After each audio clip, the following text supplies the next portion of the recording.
اسرائیل Hamas جنگ کے آغاز کے بعد سے امریکہ میں مسلمان اور یہودی کمیونٹیز نفرت پر مبنی جرائم کے خوف سے چوکس ہیں۔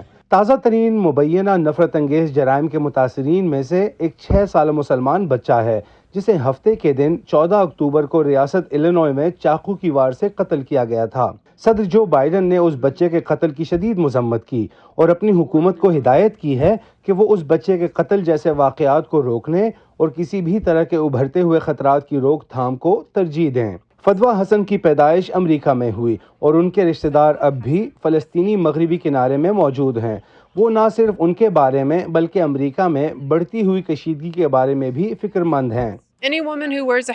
کوئی بھی عورت جو حجاب پہنتی ہے یا یہاں تک کہ وہ لوگ بھی جو ہماری عبادت گاہوں میں نماز ادا کرنے آتے ہیں تو اب ہمیں فکر کرنا ہوگی۔ ہمیں ہمیشہ تشدد کے حوالے سے فکر رہی ہے۔ لنڈا شپیرو کا کہنا ہے کہ ان کی یہودی برادری کے ارکان میں خوف اور اضطراب بڑھ رہا ہے اور شمالی ورجینیا میں ان کی عبادت گاہ نے حفاظتی اقدامات سخت کر دیے ہیں۔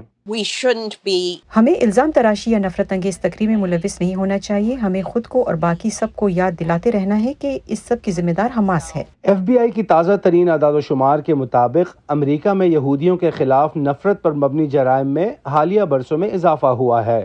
صرف پچھلے سال 36% اضافہ ہوا۔ مسلم مخالف واقعات بڑی حد تک مستحکم رہے ہیں، سال میں 200 سے کچھ کم۔ لیکن تجزیہ کار خبردار کرتے ہیں کہ عام طور پر جب غیر ملکی تنازعات پیدا ہوتے ہیں تو یہ تعداد بڑھ جاتی ہے۔ One of the things that we know from past events ماضی کے واقعات سے جو چیز ہم جانتے ہیں ان میں سے ایک یہ ہے کہ جب کسی قسم کے غیر ملکی تنازعات میں امریکی ہلاک ہوتے ہیں یا اگر اسرائیلیوں اور فلسطینیوں کے درمیان تنازع ہوتا ہے تو مسلم مخالف نفرت انگیز جرائم میں نمایاں اضافہ ہوتا ہے اور یہودیوں کے خلاف نفرت پر مبنی جرائم بھی نمایاں طور پر بڑھ جاتے ہیں۔ Jewish hate crimes go up significantly. امریکی مسلمانوں کی ایک نمائندہ تنظیم کونسل آن امریکن اسلامک ریلیشنز یا کیئر نے وائس آف امریکہ کو بتایا کہ جنگ کے آغاز کے بعد سے ٹارگٹ کیے جانے والے افراد کی ایک بہت بڑی تعداد نے اس سے رابطہ کیا ہے۔ لیکن کیئر کے research and advocacy director Corey Saylor نے کہا کہ تشدد کی مذمت کرنے کے علاوہ متعلقہ فریقوں کو مشرق وسطی کے تنازع کی بنیادی وجوہات پر توجہ دینی چاہیے۔ کئی دہائیوں سے ہم ڈائیلاگ کی بات کر رہے ہیں، اس خیال سے کہ مذاکرات ہمیں پرامن حل تک لے جائیں گے۔ جبکہ یہودیوں کی نفرت مخالف تنظیم اینٹی ڈیفیمیشن لیگ نے نشاندہی کی کہ امریکہ میں یہودی کمیونٹی صرف ایک قسم کی آبادی پر مشتمل نہیں اور اس کے خلاف جاری ہراسمنٹ کی کارروائیاں ناجائز ہیں۔ یہ تنازعات جو بیرون ملک ہو رہے ہیں بعض اوقات جہاں کی کمیونٹیز کے لیے ایک جذباتی معاملہ ہوتا ہے۔